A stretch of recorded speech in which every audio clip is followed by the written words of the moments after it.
নমস্কার। অ্যাস্ট্রোজ্যোতিষ তারামা ইউটিউব চ্যানেলে আপনাদেরকে মন থেকে স্বাগত জানাই। ধনু রাশির ভাদ্র মাস কেমন যাবে? বাংলা মাসের ভাদ্র মাস। এই ভাদ্র মাসটা ধনু রাশির বিরাট ভালো যাওয়ার কথা। কারণ এই ভাদ্র মাসে ধনু রাশির যে ভাগ্যের মালিক, সে নিজের ঘরে থাকে সারা মাস। শুধু নিজের ঘরে নয়, সেটা তার মূল ত্রিকোণ ঘর, তার চরম আনন্দ ঘর। তাহলে ভাগ্যের গ্রহ যখন নিজের ঘরে থাকছে, ভাদ্র মাসটা তো ধনু রাশির জন্য বিরাট বরদান হিসাবে ধরা হতে পারে। কিন্তু সত্যিই কি তাই? প্রকৃত কি ধনু রাশির সেরকম টাইম চলছে? আমি তো মনে করি বর্তমানে ধনু রাশি, বহু ধনু রাশির মানুষদের ওপর তন্ত্রক্রিয়া হয়েছে। ব্ল্যাক ম্যাজিক হতে পারে, হওয়ার সম্ভাবনা মারাত্মক এই সময়টা ধনু রাশির জন্য।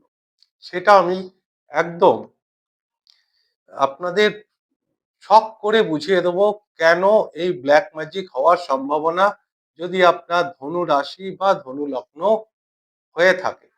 এবং দেখুন, ধনু রাশির যে বিরাট ভালো সময় অনেকে বলছে, প্রকৃত কি সেই ভালো সময় চলছে আপনাদের? যদি না চলে, যদি আপনাদের জীবনে কোনো একটা সমস্যা আসে, তাহলে আপনি এই ভিডিওর নিচে অবশ্যই একটা প্রশ্ন করতে পারেন। একটা যে কোনো প্রশ্ন হতে পারে, আপনার বিবাহ নিয়ে, আপনার চাকরি নিয়ে, আপনার কেরিয়ার, আপনার হেলথ, যে কোনো সমস্যা, লাভ, রিলেশনশিপ। তো সেটার জন্য আপনাকে আপনার জন্ম সময়, তারিখ এবং আপনার প্লেস অফ বার্থ, জন্মের স্থান, এটা অবশ্যই দিতে হবে। অর্থাৎ ডেট অফ বার্থ, টাইম এবং প্লেস সঠিকভাবে দেবেন। অনেকে কি করে, ডেট অফ বার্থ দেয়, টাইম দেয় না। টাইম দিলেও এএম বা পিএম, সকাল না রাত, সেটা দেয় না। জন্মের স্থান অর্থাৎ কোথায় জন্মেছেন আপনি, বোলপুর না কালনা না কাটোয়া না কলকাতা না কৃষ্ণনগর, সেটা আপনাকে সঠিকভাবে দিতে হবে। দিলে একটা প্রশ্ন আপনি করবেন, সেটা আপনার উত্তর আমি অবশ্যই দেব।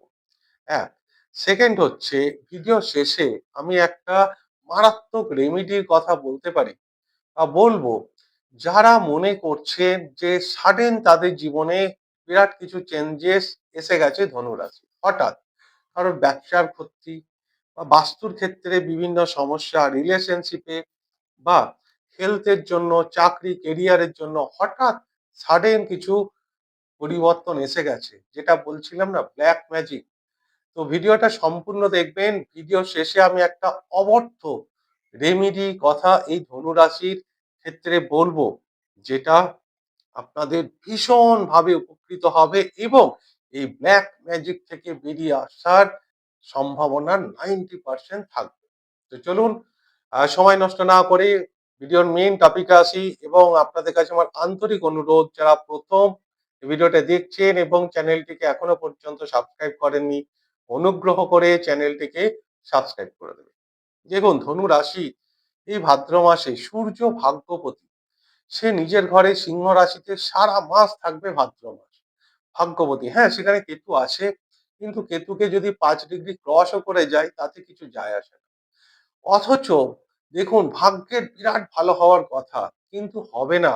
কারণ শাস্ত্রে বলা হয়, যখন কোন গ্রহ, শুভ গ্রহের 64 নবাংশে ক্রূর গ্রহ বা পাপী গ্রহ ট্রানজিট করে, তখন মৃত্যুতুল্য কষ্ট, জীবনে বিরাট একটা কষ্ট, মানে স্ট্রাগেল, সংঘর্ষ এবং ডিপ্রেশন, মানসিক অবসাদ, এনজাইটি, এই ব্যাপারগুলো চলে আসে। এখানে আপনার ভাগ্যপতি মানে পিতা সূর্য, সে ঠিক নিজের ঘরে থাকবে সারা ভাদ্র, পুরো ভাদ্র মাসটা। কিন্তু এই সূর্যর, দেখুন, ঠিক 8 নম্বর ঘর, 64 নবাংশ, খুব সহজভাবে বলছি, 64 নবাংশ, এটা ক্যালকুলেশন করতে গেলে অনেক সময় লাগবে। তাই খুব শর্টকাটে আমি এই একটা সূক্ষ্ম যে নিয়ম, সে নিয়মের দ্বারা বুঝিয়ে দিচ্ছি। দেখুন, সূর্য যেখানে বসে আছে আপনার সিংহ রাশিতে, এখান থেকে আপনি এক এক করে গুনুন। 8 নম্বর ঘরে গিয়ে শনি মহারাজ বসে আছে, সে একটা ক্রূর গ্রহ, পাপী গ্রহ শুধু বসে নেই, সে বক্রি আছে, ডিসেম্বর মাস পর্যন্ত বক্রি থাকবে। এতে ধনু রাশির সবার প্রথম বা ধনু লগ্নের সবার প্রথম যেটা হবে, বাবার হেলথের সমস্যা। মিলিয়ে নেবেন, একদম ক্যালেন্ডারে নোট করে রাখবেন যে যখন আপনার কোনো শুভ গ্রহের 64 নবাংশে কোনো পাপী গ্রহ ট্রানজিট করে, তখন তার একটা বিরাট নেগেটিভ প্রভাব পড়ে। তো 90% ধনু রাশি ধনু লগ্নের মানুষের প্রথম যে চিন্তার বিষয় এই ভাদ্র মাসে তার বাবাকে নিয়ে, বাবার হেলথ নিয়ে মিলিয়ে নেবেন একদম। কিন্তু ভাগ্যের আপনার সাপোর্ট দেবে, অর্থাৎ পরিস্থিতি খারাপ হবে, ভাগ্য আপনাকে ঠিক ভালো জায়গায়, ধরুন ভালো জায়গায় বলতে বাবা সাডেন শরীর খারাপ করলো, কোনো সাডেন ভালো ডাক্তারের সান্নিধ্য পেয়ে গেলেন, কোনো তাড়াতাড়ি হসপিটালে নিয়ে যেতে পারলেন, রিকভারি হয়ে গেল। কিন্তু পরিস্থিতি জটিল তৈরি হবে বাবাকে নিয়ে। এক, আবার দেখুন ধনু রাশি সব থেকে ভালো গ্রহ বৃহস্পতি, সে এখন কোথায় গেছে?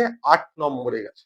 বলছিলাম না, ধনু রাশি ধনু লগ্নের মানুষদের এখন ব্ল্যাক ম্যাজিক তন্ত্র এইগুলোকেও করে থাকতে পারে, কারণ জেলাসি, অর্থাৎ আপনার উন্নতিতে তারা ঈর্ষান্বিত হয়ে হিংসায় আপনার উপর ব্ল্যাক ম্যাজিক তন্ত্র করতে পারে। যদি কেউ মনে করেন যে তার উপর ব্ল্যাক ম্যাজিক হয়েছে, তো আমি অবশ্যই ভিডিও শেষে একটা রেমেডি বলবো।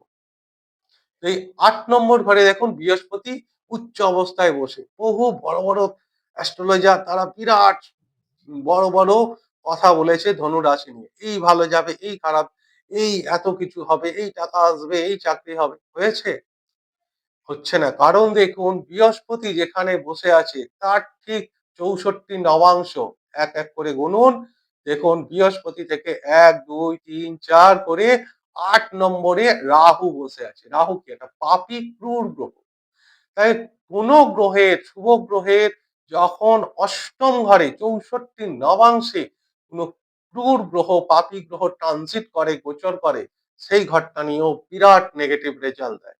অর্থাৎ আপনার সময়, এই সময় ভালো হওয়ার কথা হলেও নিয়তির এমনই এক খেলা, নিয়তির এমনই এক ট্রানজিট এসেছে যেখানে আপনি সেই ভালো রেজাল্ট পাচ্ছেন না।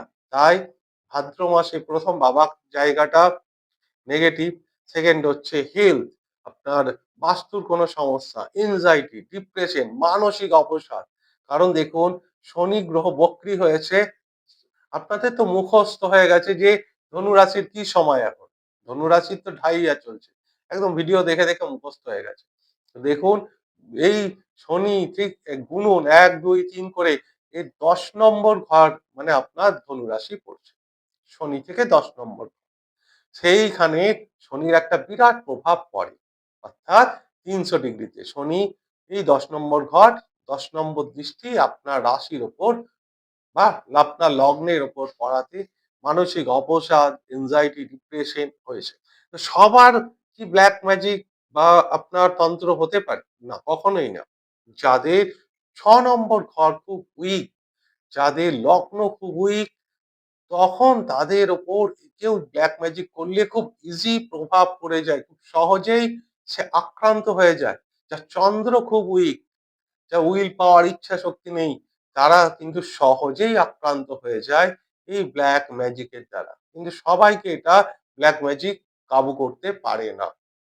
এবার আমি আসি যে, যে রেমিডিটার কথা বলছিলাম, সেই রেমিডিটা মারাত্মক রেমিডি। এই রেমিডিটা করবেন আপনার বাড়ির ঠিক ডাইনিং রুম, যেখানে প্রচুর মানুষজন আছে, বা কারো ডাইনিং না থাকলে আপনি আপনার মেন, যেখানে মেন ঘর যেখানে আপনি থাকেন, মনে হচ্ছে আপনার বাস্তুর বিরাট নেগেটিভ কিছু হয়েছে, তো সেইখানে এই রেমিডিটা করবেন। কি, এটা যে কোনো দিন করতে পারেন, সব থেকে ভালো হয় শনি বা মঙ্গলবারে এই রেমিডিটা করলে খুব ভালো। একটা লাল কাপড় নেবেন পরিষ্কার, যে ব্যবহার করা হয়নি সেরকম কাপড়, লাল চেলি কাপড় ছোট্ট একটা, তার মধ্যে একটা ফিটকিরি এনে রাখবেন। দোকান থেকে দেখবেন 10 টাকা 20 টাকা পাওয়া যায়, মুদিখানা দোকানে একটা ফিটকিরি, যেটা আমাদের পুরুষ সেলুনে আফটার সেভিংসে কাজে লাগে। সেই ফিটকিরি একটা আনবেন, সেই লাল কাপড়ে রাখবেন এবং গুনে গুনে ৭টা লবঙ্গ সেই ফিটকিরির মধ্যে রাখবেন। দিয়ে সেই লাল সুতো দিয়েই ওই লাল কাপড়টা বেঁধে দেবেন। লাল সুতো দিয়ে লাল কাপড়টা বেঁধে ঠিক ঝুলিয়ে রাখবেন ছাদের ওপর, যাদের ছাদ নেই, টালির চাল, অ্যাডবেস্টার অনেক কিছু হতে পারে। কিন্তু তা ঝুলিয়ে রাখতে হবে। ঠিক আপনার মাথার উপরে থাকবে এরকম। একটা বিরাট যে আপনার বাস্তুর নেগেটিভ এনার্জিটাকে নষ্ট করছে, আপনার উপর ব্ল্যাক ম্যাজিক তন্ত্রক্রিয়া হয়েছে, সেটা কিন্তু মারাত্মকভাবে কাটিয়ে দেবে এই ৭টা লবঙ্গ এবং একটা কপুর। আপনার পুরো জীবনটাকে চেঞ্জ করে দিতে পারে। এর পাওয়ার এতটা বেশি। হ্যাঁ, তারাই করবেন যারা বিশ্বাস করে, মন থেকে বিশ্বাস করেন তারা করবেন। যারা বিশ্বাস করেন না এই ব্যাপারগুলোকে, তারা করলেও তার রেজাল্ট বা ফল আপনি পাবেন না। তাই ধনু রাশির মেন যে ভাদ্র মাসে মেন যে সমস্যা, সেটা হচ্ছে আপনার পিতার হেলথের যে জায়গাটা, সেটা সব থেকে নেগেটিভ এই সময় দেখে নেবেন। আর আপনাদের জীবনে কোনো একটা প্রশ্ন যদি থাকে, সেটা তার date of birth, time, place দিয়ে আপনি নিচে কমেন্টস করলে আমি যত তাড়াতাড়ি সম্ভব উত্তর দেওয়ার চেষ্টা করব। যাই হোক, এই গেল আমার সম্পূর্ণ ভিডিওটা। যদি ভিডিওটা ভালো লাগে তাহলে অনুগ্রহ করে চ্যানেলটিকে সাবস্ক্রাইব করতে ভুলবেন না এবং ভিডিওটিকে লাইক এবং শেয়ার অবশ্যই করবেন। আমি ঈশ্বরের কাছে প্রার্থনা করি আপনারা সকলেই ভালো থাকুন এবং সুস্থ থাকুন। নমস্কার।